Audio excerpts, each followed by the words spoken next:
Bismillahirrahmanirrahim. Alhamdulillahi rabbil alamin, wassalatu wassalamu ala asyrafil anbiya'i wal mursalin sayyidina Muhammadin wa ala alihi wa sahbihi ajma'in. Amma ba'du. Assalamualaikum warahmatullahi wabarakatuh. Kita sampai kepada hadis yang ke-13 daripada kitab Bulughul Maram, kumpulan hadis yang disusun oleh Al-Imam Ibn Hajar Al-Asqalani. Pada hadis yang ke-13, wa an Abi Qatadah radhiyallahu anhu anna Rasulullah sallallahu alaihi wa alihi wa sahbihi wasallam qala fil hirrati innaha laysat binajasin إنما هي من الطوافين عليكم أخرجه الأربعة وصححه الترمذي وابن خزيمة. Hadis daripada Abu Qatadah, katanya Rasulullah sallallahu alaihi wasallam bersabda mengenai kucing, sesungguhnya kucing tidak najis, dan sesungguhnya kucing itu adalah umpama khadam, pembantu-pembantu kepada kamu.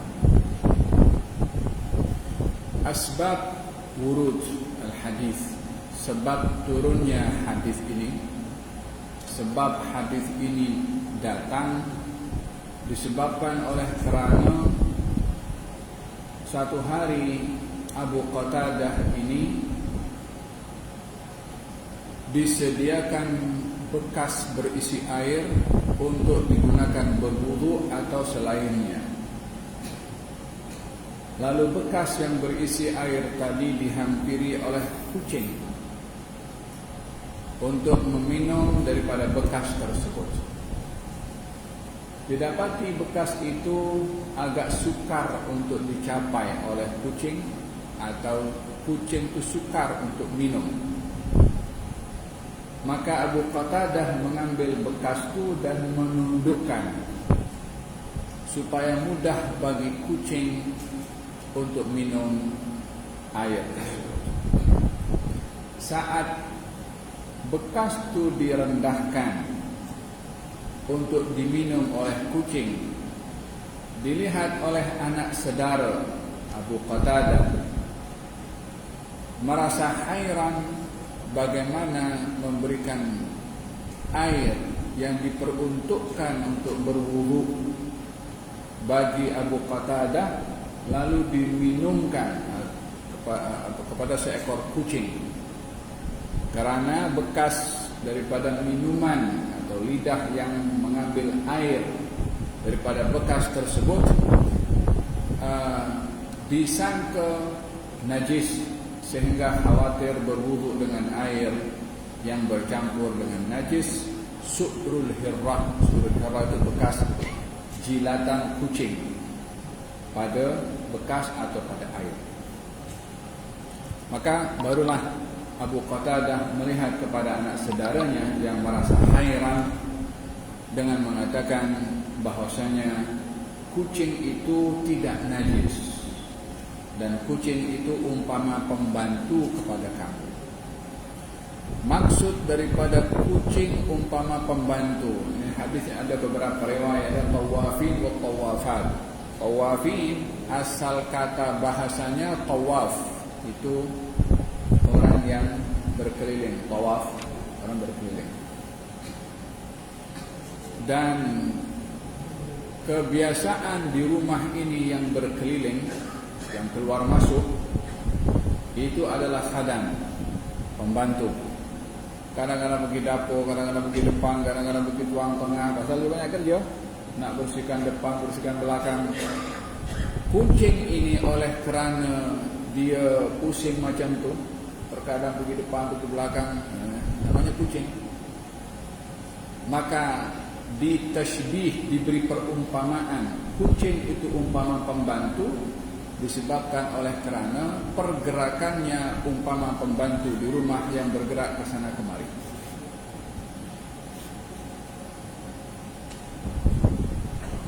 Di dalam sebab yang lain, kenapa kucing itu diberi nama tawafin. Tawafin yang suka berkeliling umpama pembantu, atau dia adalah pembantu, disebabkan oleh kerana kucing itu membantu tuan rumah untuk menakutkan tikus. Yang kebiasaannya tikus itu akan merosakkan, baik itu merosakkan makanan ataupun merosakkan bekas, dan juga merosakkan bumbung dan macam-macam.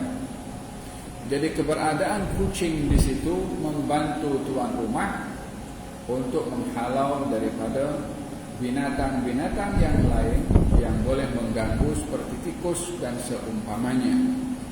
Maka dinamakan kucing itu tawafin wa tawafat, yakni khadam, pembantu kerana membantu tuan rumah. Ini kenapa dalam hadis ini diberi nama atau kucing itu dinamakan tawafin, yakni khadam, karena dua sebab yang saya sebutkan sebentar tadi. Kemudian berbicara tentang kedudukan kucing itu tidak najis pada sukurnya, pada lidahnya, pada jilatannya, bukan pada lainnya. Adapun kepada maaf cakap kencingnya, kotorannya, itu sudah jelas najis. Demikian juga najis binatang-binatang yang lainnya. Hanya ini dikecualikan pada pada sutra, jilatan. Apa sebab dikecualikan? Disebabkan kucing selalu berada di rumah dan agak sukar mengelak daripada kucing atau jilatannya, maka syariat di sini memberi keringanan bahawa jilatan kucing itu adalah tidak najis. Ada berkenaan dengan su'r, jilatan kucing, ya, berbeza dengan jilatan anjing yang sudah dibahaskan pada kelas yang lalu. Ulama juga ada memperbahaskan beberapa hal terkait dengan memelihara kucing, terkait dengan hal al-khisi. Al-khisi itu menghilangkan alat sulit untuk tidak membiak pada kucing, dan juga jual beli kucing. Pun ulama ada memperbahaskan tentang hal-hal yang sedemikian. Di dalam hadis Nabi Muhammad sallallahu alaihi wasallam diriwayatkan oleh Sayyidina Jabir ketika bertanya kepada Rasulullah tentang an bai'ul kalbi was-sannur, menjual anjing atau as-sannur. As-sannur ini kucing. Apa hukumnya menjual beli anjing atau kucing? Maka dalam hadis ini Nabi SAW melarang jual beli anjing atau kucing. Namun larangan ini bukan pada mutlak semuanya dilarang. Tidak, seperti mana kita dah bahaskan pada pertemuan yang lalu tentang anjing yang diperbolehkan, seperti anjing untuk hirasah, untuk berjaga, anjing untuk berburu, yang kesemua itu bermanfaat bagi manusia. Maka hal yang sedemikian diperbolehkan kerana ada manfaatnya. Bagi kucing, pendapat ulama mengatakan bahawa larangan jual beli kucing ini ada beberapa pendapat. Yang pertama, larangan jual beli kucing ini yang dimaksudkan adalah kucing liar, kucing yang bukan alif. Jadi kucing ini ada dua jenis kucing. Tak tahu kalau ada lebih lah. Tapi dari sifatnya itu ada dua. Ada kucing yang alif. Alif itu yang yang jinak, yang okey dengan orang. Dan juga ada kucing yang wahsy, yang ganas. Yang dilarang untuk dijual belikan adalah kucing yang ganas tadi, kucing liar, bukan kucing yang alif, yang jinak dengan orang. Pendapat yang kedua mengatakan larangan pada jual beli kucing itu, kalaupun itu dinisbahkan kepada kucing yang jinak pun juga adalah larangan itu litanzih. Maksudnya makruh litanzih, makruh yang tidak sampai kepada peringkat haram. Jadi makruh ini tidak digalakkan.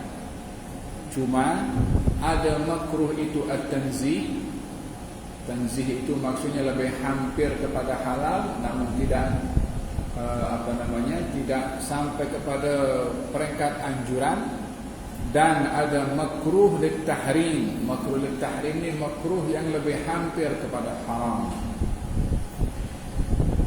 Dengan demikian, hukum larangan menjual beli kucing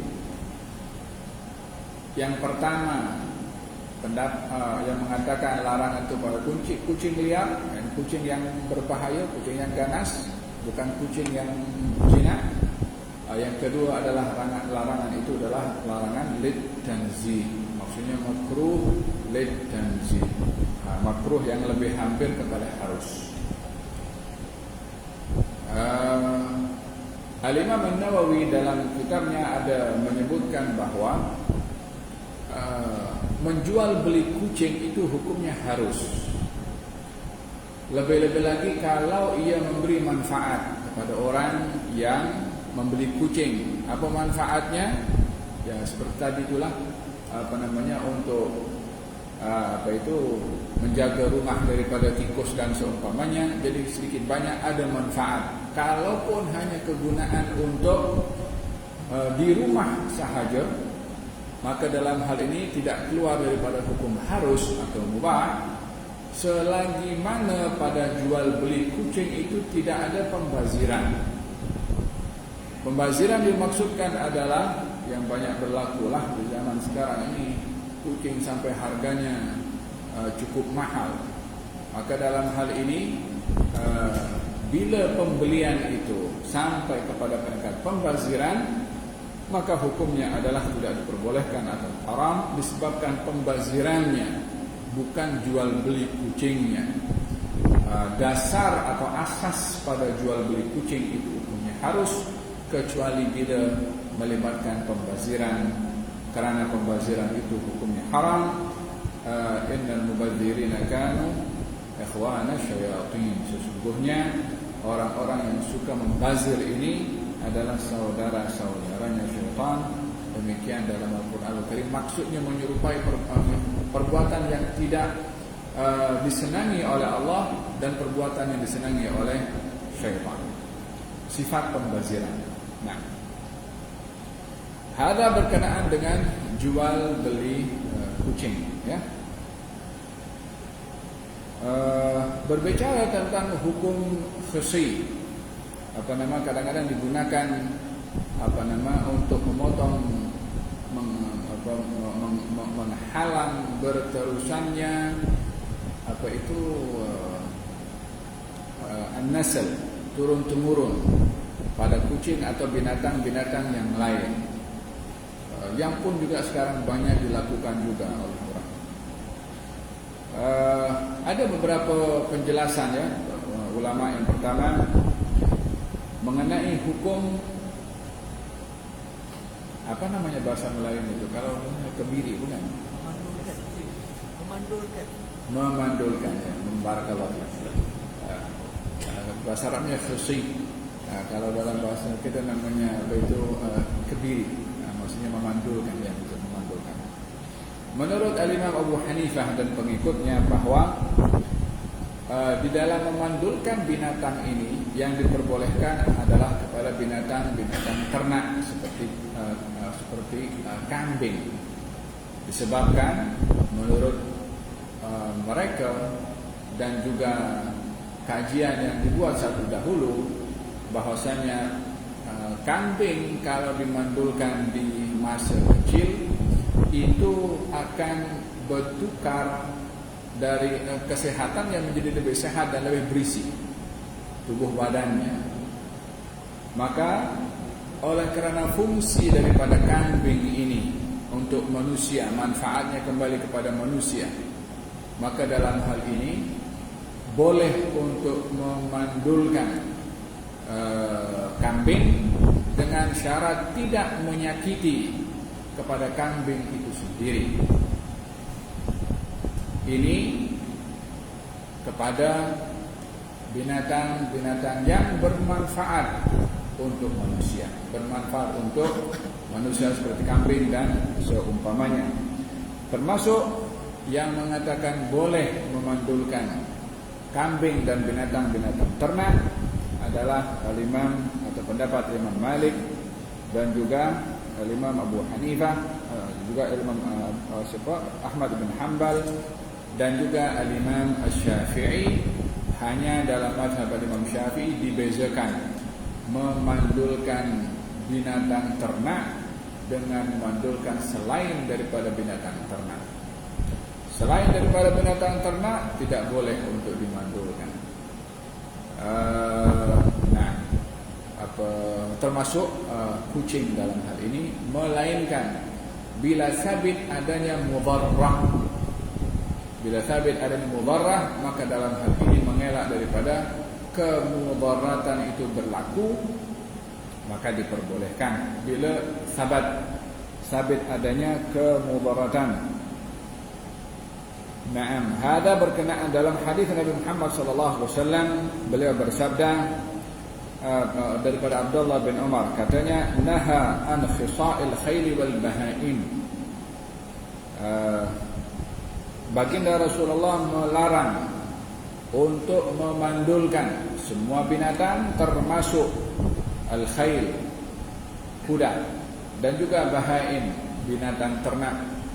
Namun hadis ini ditakwil larangan memandulkan kepada binatang ternak kalau memudaratkan atau menyakiti kepada binatang ternak tersebut. Adapun hadis yang memperbolehkan memandulkan binatang ternak seperti kambing dan seumpamanya adalah baginda Rasulullah sallallahu alaihi wasallam pernah mengorbankan 2 ekor kambing yang sehat dan juga dimandulkan. Yani dulunya kambing sudah dimandulkan membesar dalam keadaan sehat, 2 ekor kambing itulah yang dikorbankan atau dijadikan sebagai ibadah kurban oleh baginda Rasulullah sallallahu alaihi wasallam. Kalau ada larangan di dalam memandulkan binatang ternak, maka Nabi tidak akan menjadikannya sebagai binatang kurban. Ada berkenaan dengan hukum memandulkan binatang, baik itu binatang yang boleh dimakan atau yang tidak, seperti saya jelaskan tadi. Nah, bagi yang mereka memelihara atau menjaga, memurabbi al-hirrah, menjaga atau memelihara kucing, hendaklah memberi perhatian pada makan dan juga minumnya, supaya tidak tergelincir kepada pengabaian dalam memelihara kucing kalau tidak dijaga. Sekarang tak betul canggih dah, kucing dijaga sampai dia tahu nak mana buang kotorannya, pergi bilik air dia. Dah tahu, ya subhanallah. Binatang diajar pun mengerti.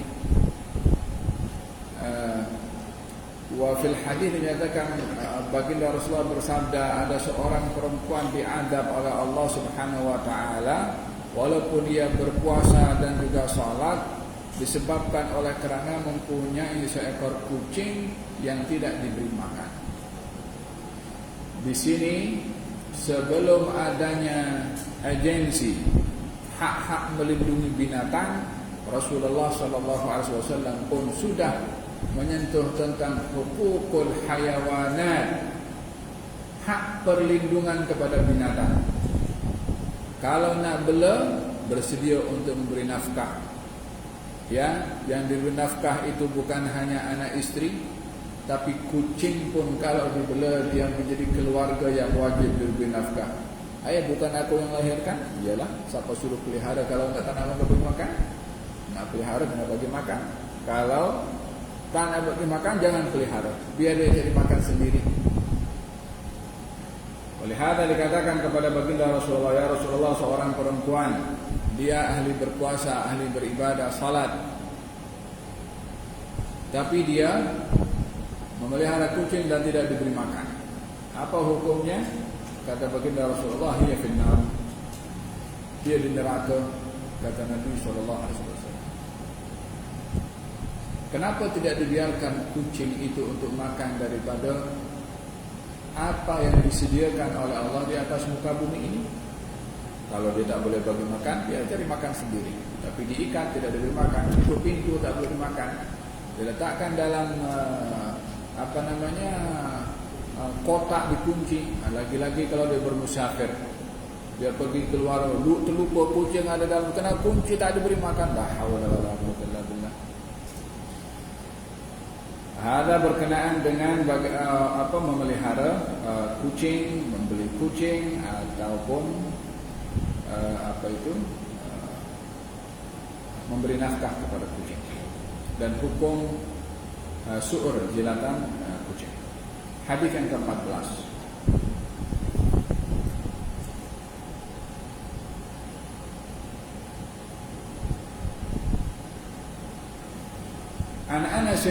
عن أنس بن مالك رضي الله عنه قال جاء أعرابي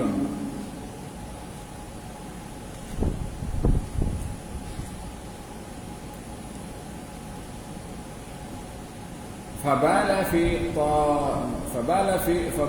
في طائفة المسجد فزجره الناس فنهاهم النبي صلى الله عليه وآله وصحبه وسلم فلما أقصى بوله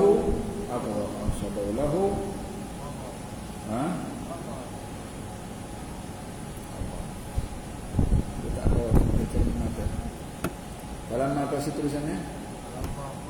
فلما قضى jazakallahu khairan.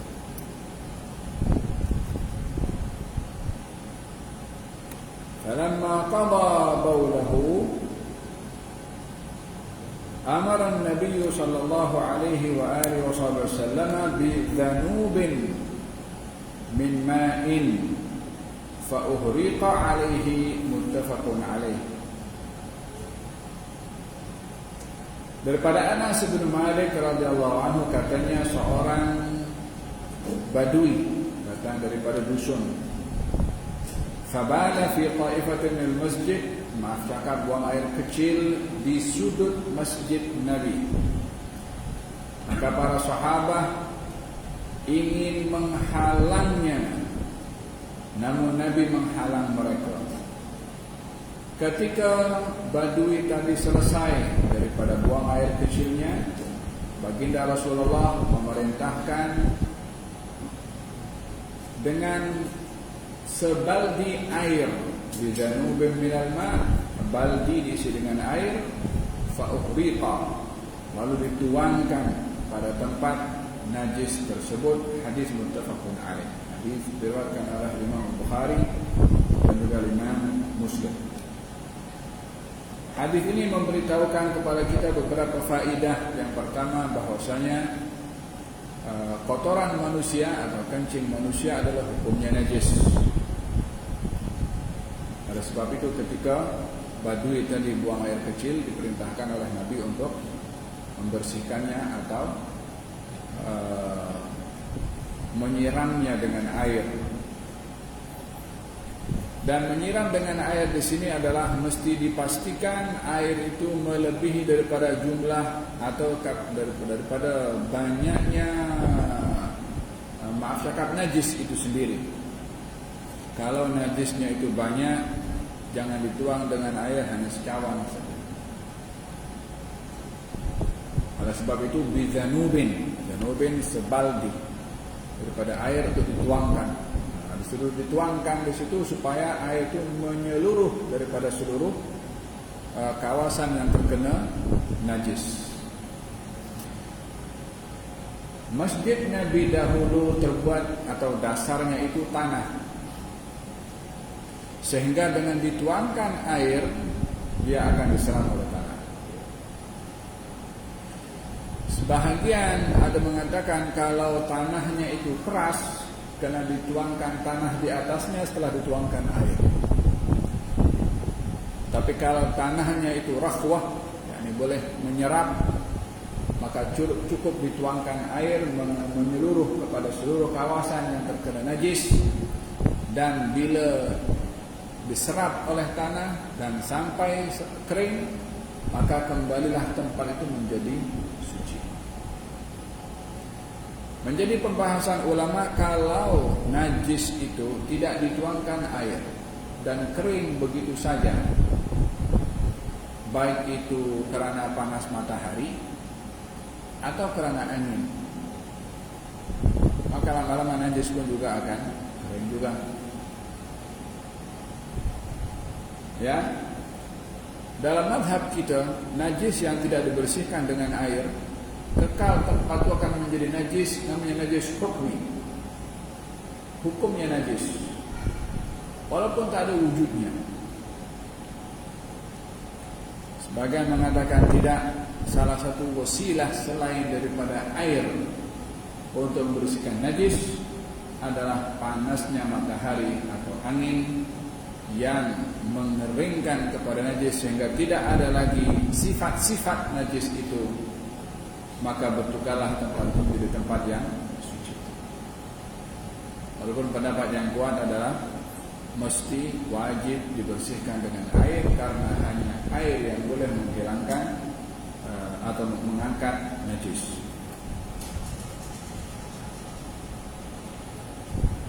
Dalam riwayat yang lain, baginda Rasulullah sallallahu alaihi wasallam memanggil kepada badui itu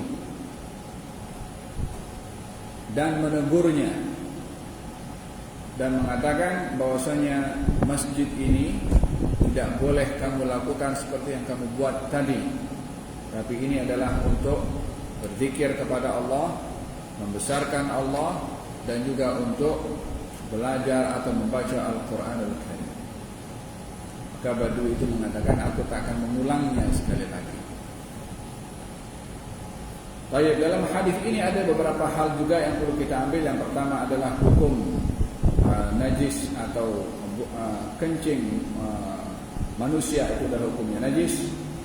Dan di sini ada beberapa hal yang perlu kita ambil di dalam menyikapi orang berbuat salah.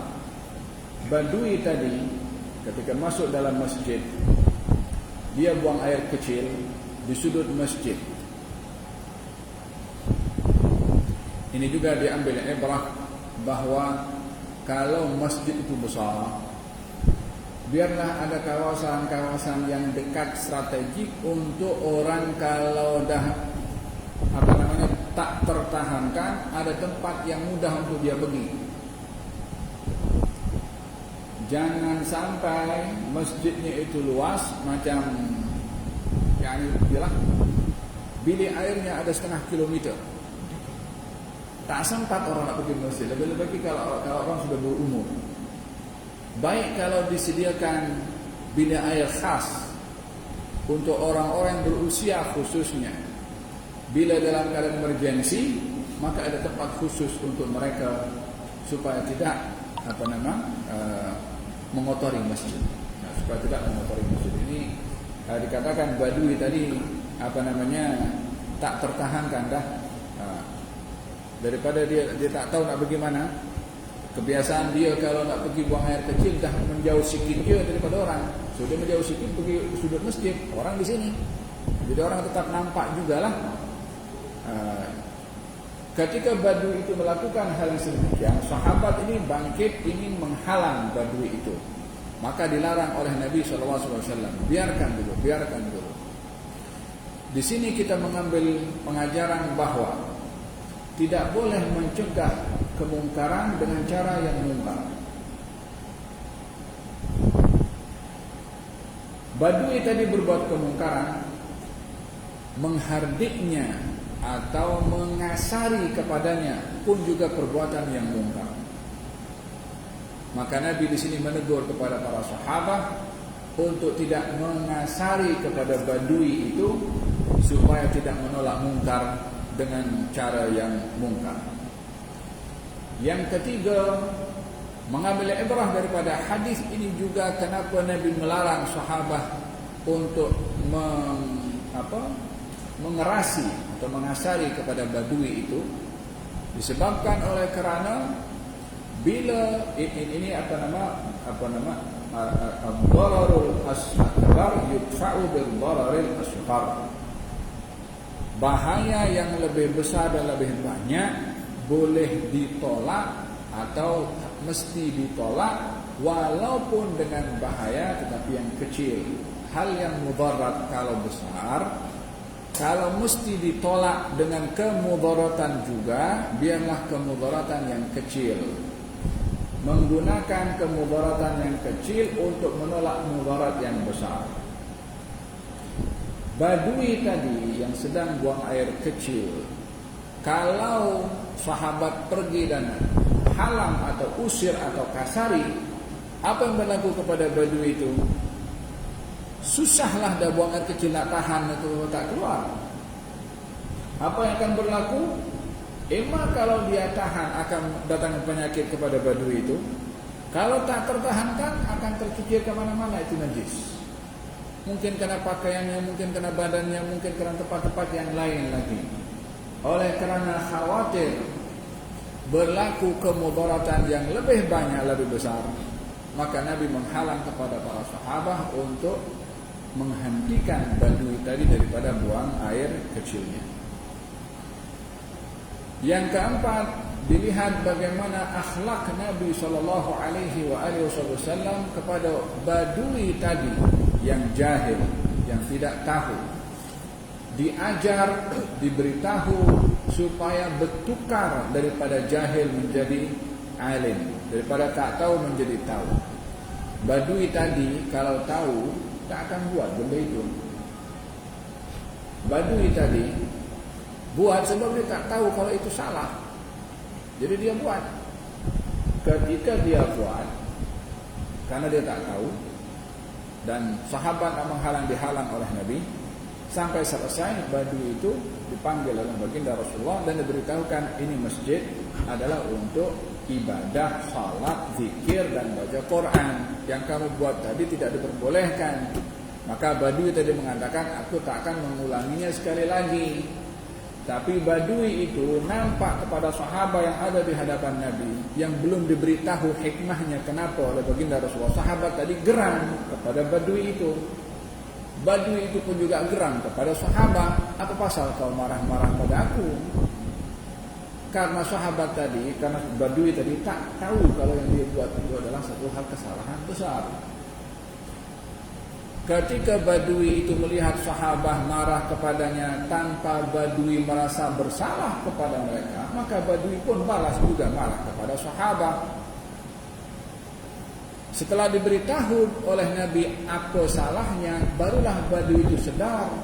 Tapi geramnya kepada sahabat tak selesai lagi sebab tak diberitahu kalau dia salah, hanya nak marah saja. Maka badui itu tunjukkan geramnya kepada sahabat itu dan mengatakan, ya Allah, ampuni dosa aku dan Muhammad, yang lain jangan kau ampuni.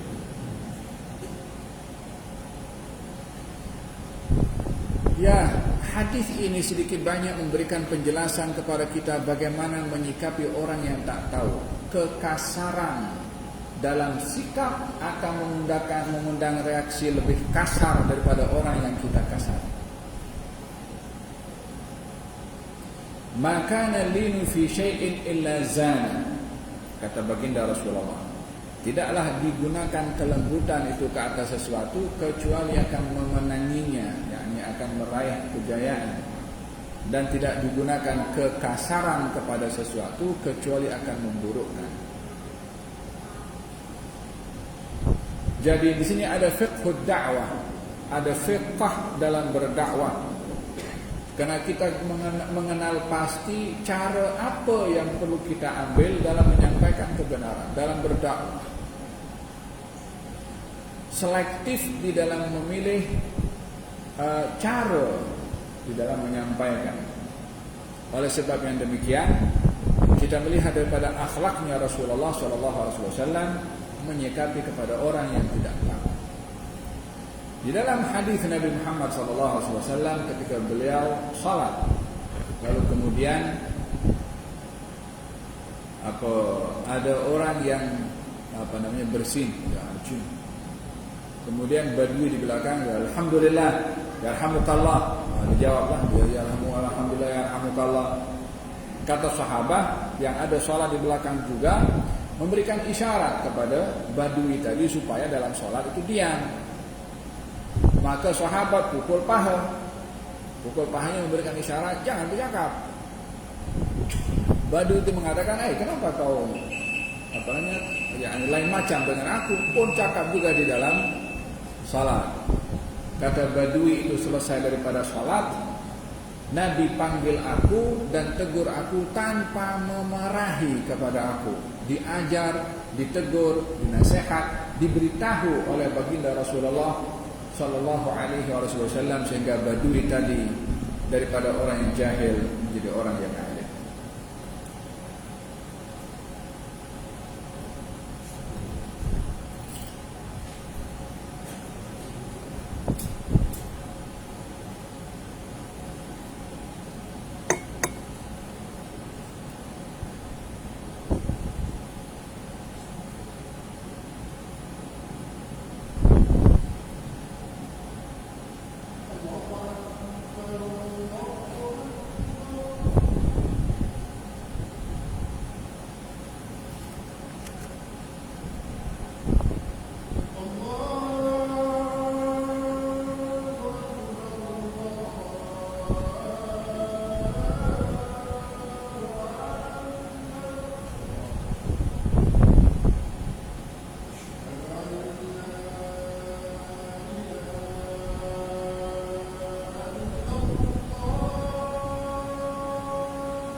Hadis ke-15. Wa an Ibnu Umar radhiyallahu anhuma qala qala Rasulullah sallallahu alaihi wa alihi wasallam uhillat lana maitatani wa damani. Fa ammal maitatani fal jaradu wal hut, wa amma ad-damani fattihalu wal kabid. Akhrajahu Ahmad wa Ibnu Majah wa fihi dha'f. Hadis daripada Abdullah bin Umar radhiyallahu anhuma, katanya baginda Rasulullah sallallahu alaihi wasallam bersabda, dihalalkan untuk kami 2 bangkai dan 2 darah. Adapun 2 bangkai, bangkai belalang dan ikan. Adapun 2 darah adalah limpa dan hati. Hadis diriwayatkan oleh Imam Ahmad. Yani ini bahagian daripada hal yang berubah hukum, yang awalnya haram bertukar menjadi halal. Awalnya hati dan juga limpa, bangkai belalang dan ikan, awalnya adalah hukumnya haram, sama dengan bangkai-bangkai yang lain yang hukumnya haram. Hurrimat alaikumul maitatu wad-damu wa lahmul khinzir wa ma uhilla bihi li ghairillah. Diharamkan kepada kamu bangkai, darah, daging babi dan apa-apa binatang yang disembelih bukan kerana Allah, yang disembelih kerana berhala atau kerana hal-hal yang lainnya. Maka akan bertukarlah, walaupun disembelih akan menjadi bangkai bila penyembelihan itu bukan kerana Allah Subhanahu wa taala. Baik, pada dasarnya, pada awalnya semua bangkai akan menjadi haram. Lalu dikecualikan atau dihapus sebahagian hukum bangkai yang awalnya adalah haram menjadi halal pada 2 bangkai, yaitu bangkai belalang dan juga semak, ikan. Adapun darah yang diharamkan atau yang dihalalkan yaitu limpa dan juga hati. Ada pengecualian yang diberikan, hukum ini halal bagi umat Nabi Muhammad sallallahu alaihi wa ala alihi wasallam, termasuk daripada ikan ini, baik itu yang di lautan atau yang di sungai, ya. Hukumnya, hukum bangkainya adalah halal. Baik.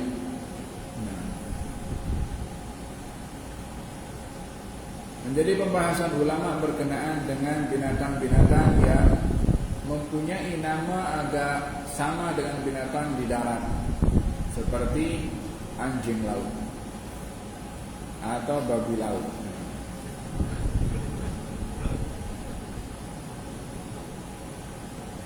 Dia yang pada asalnya bukan kepada nama, tapi kepada jenis binatang itu hidup di mana. Bila dikatakan dalam hadis ini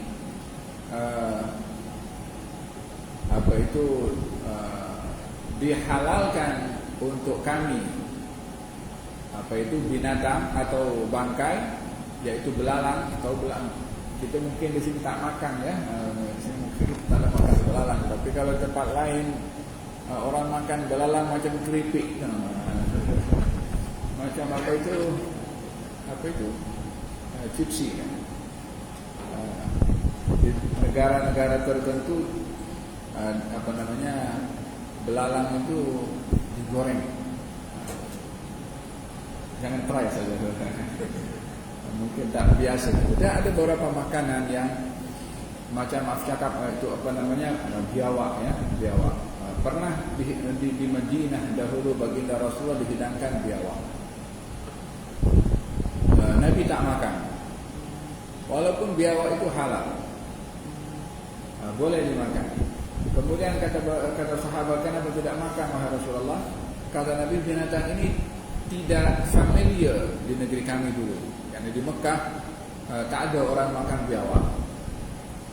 Jadi ketika dihidangkan di Madinah, Nabi tak makan, karena di Mekah memang tidak pun makan, walaupun hukumnya adalah halal. Belalang pun juga begitu. Mungkin di sini kita tak makan, tempat lain, orang negara-negara lain makan juga. Sama juga dengan ikan atau bangkai ikan. Bila didapati ikan itu mati, hukumnya halal untuk dimakan.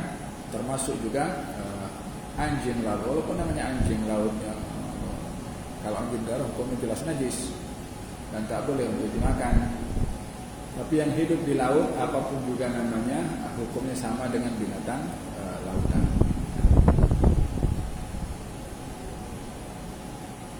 Hadis yang ke-16. Wa an Abi Hurairah radhiyallahu anhu qala Rasulullah sallallahu alaihi wasallam idza waqa'a dubabu fi sharabi ahadikum falyamrishu thumma yanza'hu atau yanza'hu fa inna fi ahadi janahaihi da'un wa fil akhari shifa. Akhrajahu al-Bukhari wa Abu Dawud. Wa zada wa innahu yattaqi bi janahaihi alladhi fihi da'. Daripada Abu Hurairah radhiyallahu anhu katanya Rasulullah sallallahu alaihi wasallam bersabda, bila lalat jatuh pada minuman salah seorang daripada kamu, maka hendaklah dia menekannya, yakni menenggelamkan lalat itu, lalu mengeluarkan dan membuangnya, jangan dimakan. Sesungguhnya pada salah satu sayap lalat itu ada penyakit, dan pada yang lain ada penawar. Hadis diriwayatkan oleh Imam Bukhari dalam riwayat yang lain, sesungguhnya ia akan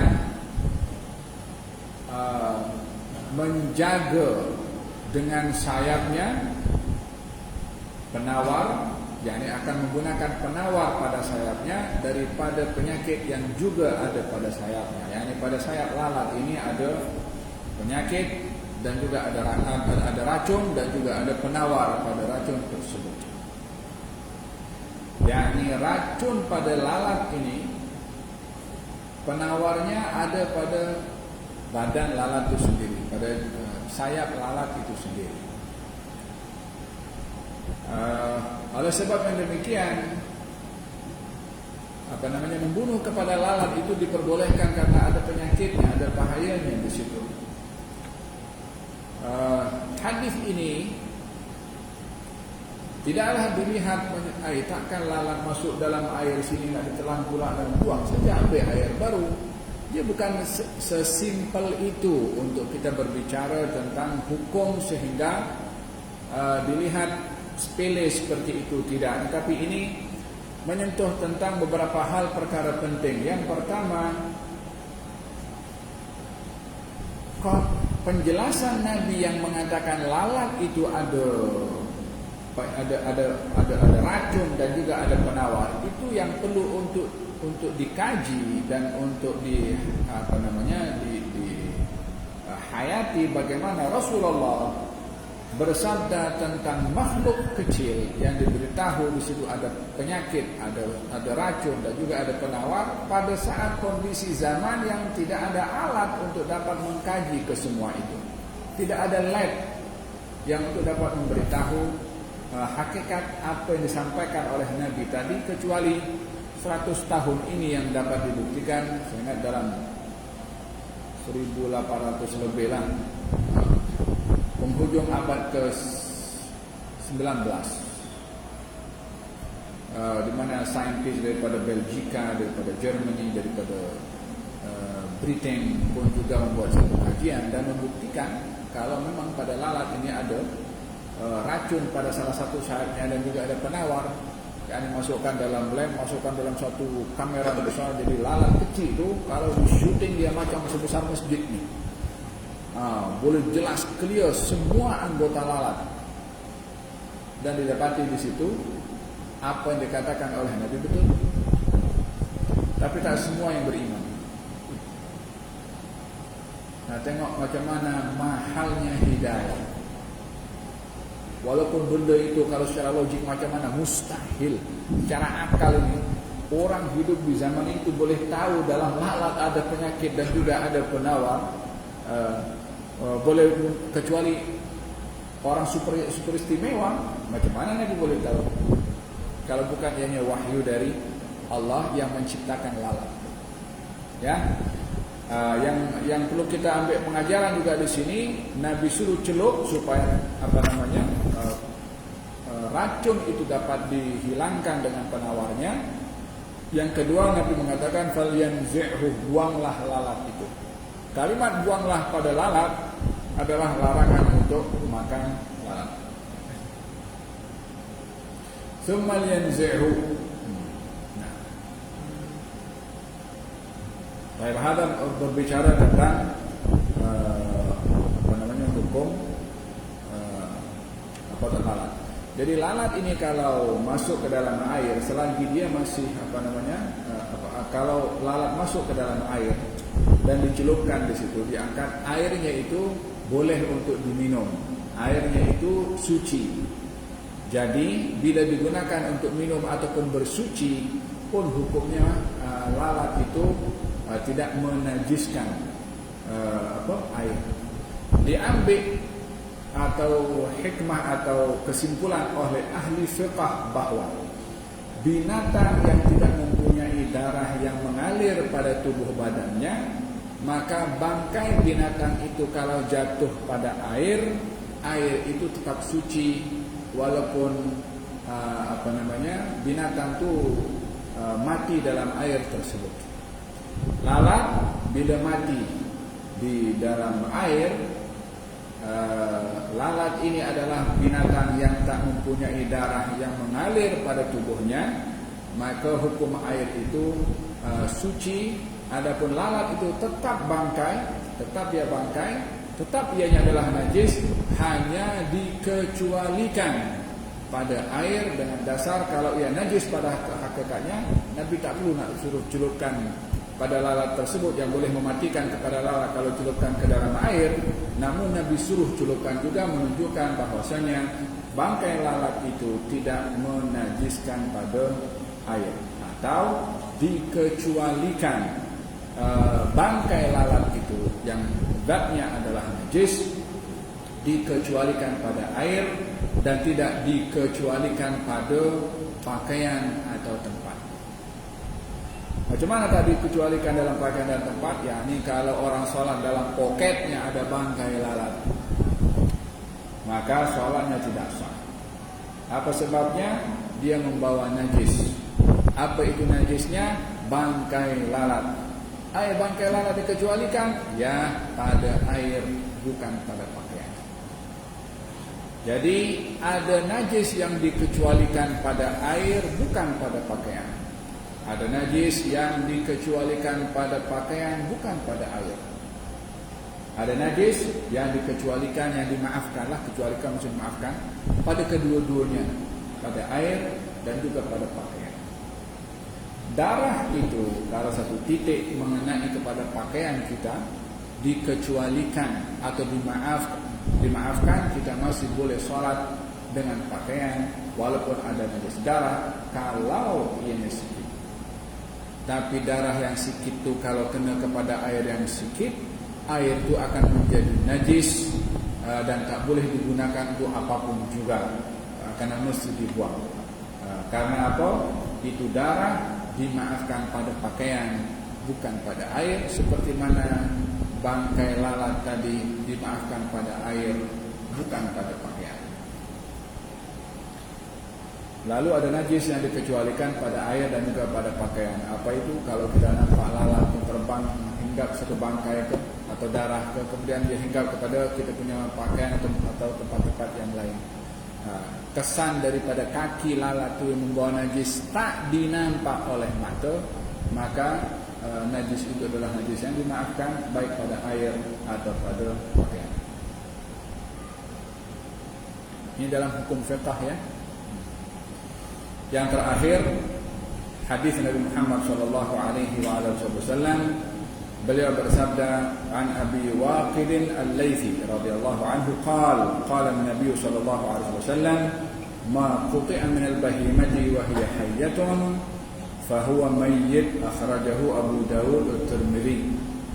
Diriwayatkan daripada Abi Waqid Al-Laythi, katanya Rasulullah SAW bersabda, apa yang diputus atau yang dipotong daripada binatang sementara binatang itu masih hidup, maka apa yang terputus daripada anggota badannya hukumnya adalah bangkai. Yakni kalau kambing kakinya terputus di masa hidupnya, kena aksiden ke, kena jatuh ke, lalu kakinya terpisah, boleh ke nak bikin sup sup kaki kambing? Tak boleh. Pasal apa? Sup kaki kambing kan boleh kan? Kalau kambing disembelih boleh.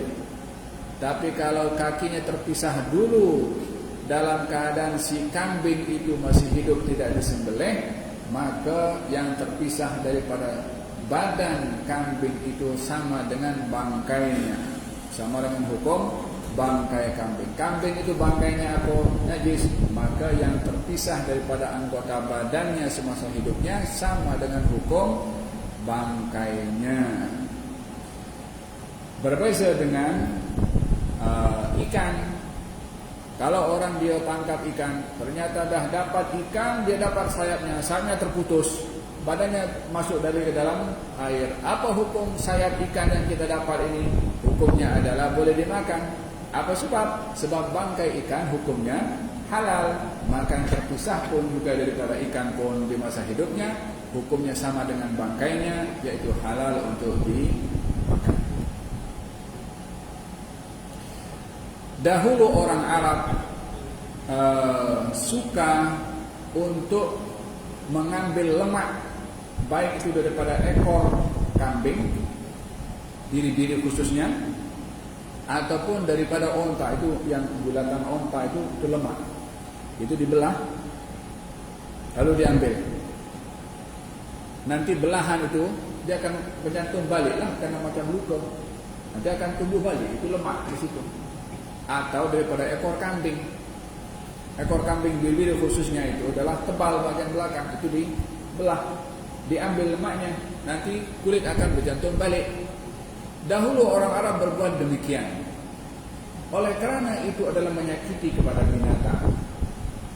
Ini pun bahagian daripada hak-hak binatang. Sebelum agensi ini pun ada dah. Maka baginda Rasulullah mengatakan bahwasanya apa yang terpisah daripada binatang di masa hidupnya sama dengan hukum bangkai binatang itu. Bila bangkai binatang itu hukumnya haram, apa saja yang terpisah daripada binatang tersebut di masa hidupnya juga hukumnya haram. Maka di sini dilarang oleh Nabi untuk melakukan hal yang sedemikian dengan statement baginda Rasulullah sallallahu alaihi wa ala alihi wa sahbihi wasallam, wallahu taala a'lam bissawab. Kecuali juga apa yang terpisah daripada tubuh badannya belalang. Kalau saya belalang terlepas, kemudian orang nak goreng, contohlah, apa hukumnya? Apa hukum bangkai belalang? Bangkai belalang hukumnya halal. Kalau begitu yang terpisah daripada anggota badannya di masa hidupnya pun juga hukumnya sama dengan bangkainya, yaitu wallahu ta'ala a'lam bissawab. Moga-moga Allah berkati majlis kita hari ini. Kita ada ambil 1, 2, 3, 4, 5 hadis. InsyaAllah kita sambung pada pertemuan yang akan datang dengan hadis-hadis yang baru insyaAllah. Allahumma nas'aluka ilman nafi'an. Bab yang berikutnya bab baru, babul aniyah, bab bekas, menggunakan bekas untuk makan dan minum yang terbuat daripada emas atau perak dan seumpamanya. Kita bahaskan pada pertemuan yang akan datang insyaallah. Allahumma nas'aluka ilman nafi'an wa rizqan wasi'an wa amalan mutaqabbalan wa na'udzubika min ilmin la yanfa' min qalbin la yakhsha wa min nafsin la tashba' wa min da'watin la yustajabu laha ya rabbal alamin. Allahumma nas'aluka barakatan wasi'ah, barik lana fi hadhihi jalasat waj'alna min abrakil ummah lil ummah wa anfa'il ummah lil ummah ya arhamar rahimin. Farij qulubal muslimin fil masyariq wal magharib. Berikanlah bantuan kepada mereka yang terkena musibah banjir, dan moga-moga Allah Subhanahu wa taala gantikan harta benda mereka yang rosak dengan yang lebih baik, yang lebih membawa keberkatan dan dijaga pada masa-masa akan datang daripada banjir yang akan menimpa. Ya Rabbal Alamin. Wa sallallahu ala sayyidina Muhammadin wa ala alihi wasallam. Alhamdulillahi rabbil alamin.